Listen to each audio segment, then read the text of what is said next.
Good evening from New York. I'm Chris Hayes. There's a bunch of legal news surrounding Donald Trump today, as there is seemingly every day these days. None of it particularly good for the ex-president.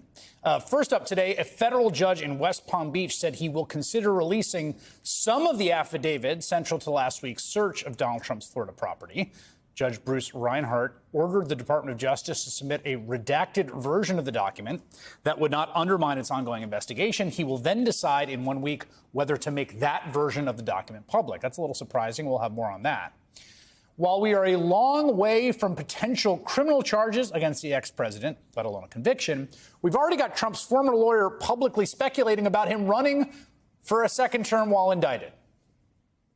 Merrick Garland is now crazy.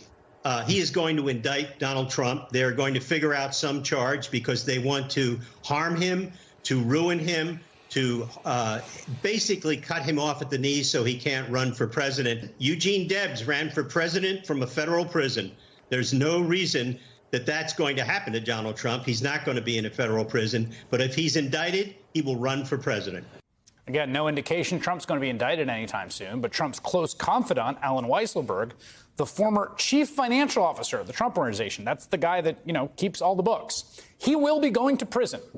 Today, Weisselberg pleaded guilty to 15 counts of criminal conduct related to a scheme by the organization to commit tax fraud, among other charges.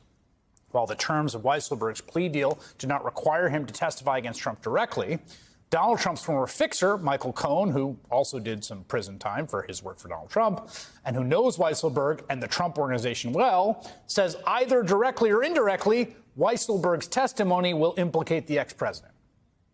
Well, he had no other choice but to plead guilty, as Kara just stated. He was looking at 15 years based upon crimes that I had provided them documentation on that proved without a doubt that he would have been found guilty. Allen will ultimately be providing testimony that is against Donald. No matter how you want to parse it in words, it doesn't matter. He will be providing testimony. Now, I've been covering politics for about 2 decades, and generally the rule of thumb, it's not a good thing when a politician or their associates are charged with a crime or convicted of a crime, let alone. But it happens a lot to people in Donald Trump's orbit. Let's just take a step back. Michael Cohen, who you just heard, of course, pleaded guilty to 8 counts of tax evasion, bank fraud, and then also campaign finance violations back in 2018. Those campaign finance violations stemming from a scheme in Trump's first campaign to pay hush money payments to multiple women who alleged they had extramarital affairs with the then candidate.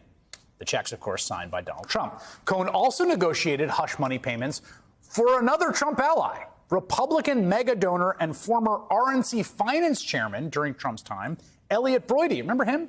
Now, Broidy stepped down from his position at the head of the RNC Finance Committee after it was revealed that he paid a former Playboy model more than $1.6 million to cover up their affair. Also a transaction put together by Michael Cohen, who carved out, it seems, a bit of a niche in that. Now, that, of course, in and of itself is not illegal, but, of course, you might have forgotten this one.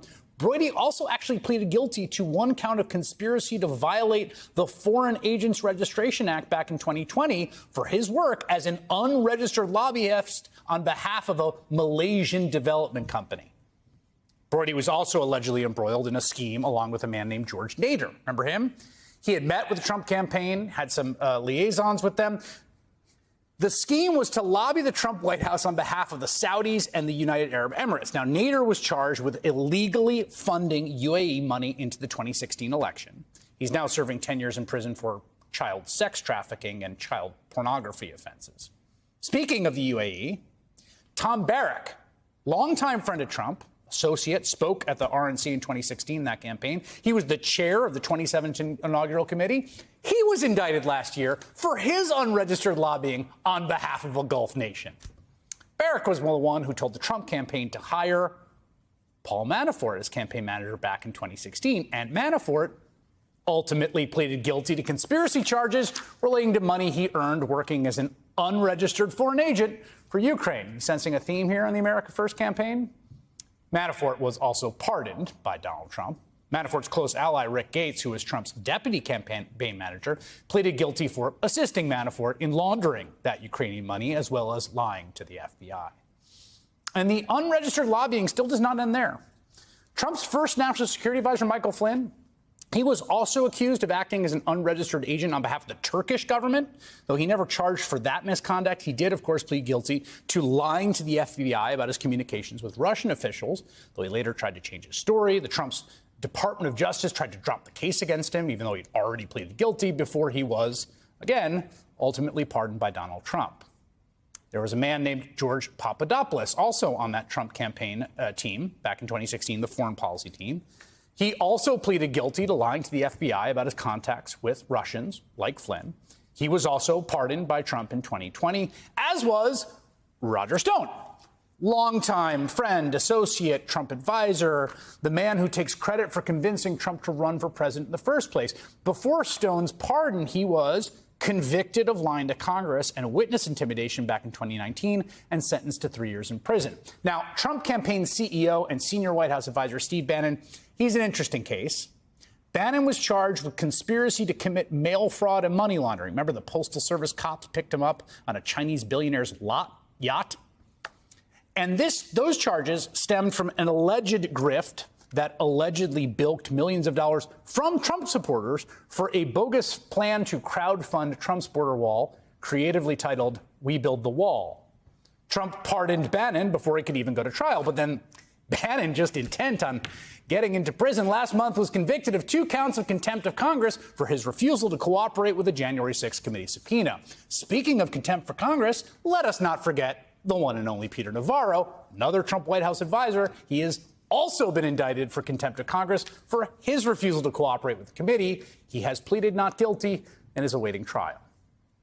Navarro and Bannon are not the only Trump allies facing current potential legal consequences for their role in the attempted coup. Trump lawyer Rudy Giuliani, last seen in Atlanta, where he was testifying before a grand jury, he is now the target, it has been confirmed, of a local criminal investigation in Georgia from the Fulton County DA's office for his role trying to overturn the election in that state. He testified before a grand jury there yesterday. That's a lot.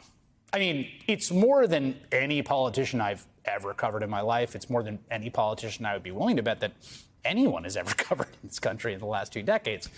The cult of criminality surrounding Donald Trump has been present since he first ran for president. So Trump executive Alan Weisselberg, really just the latest in a very long list of people charged with crimes in Trump's orbit. And given where we are now with the amount of investigations, criminal investigations going on, it shows no sign of slowing down.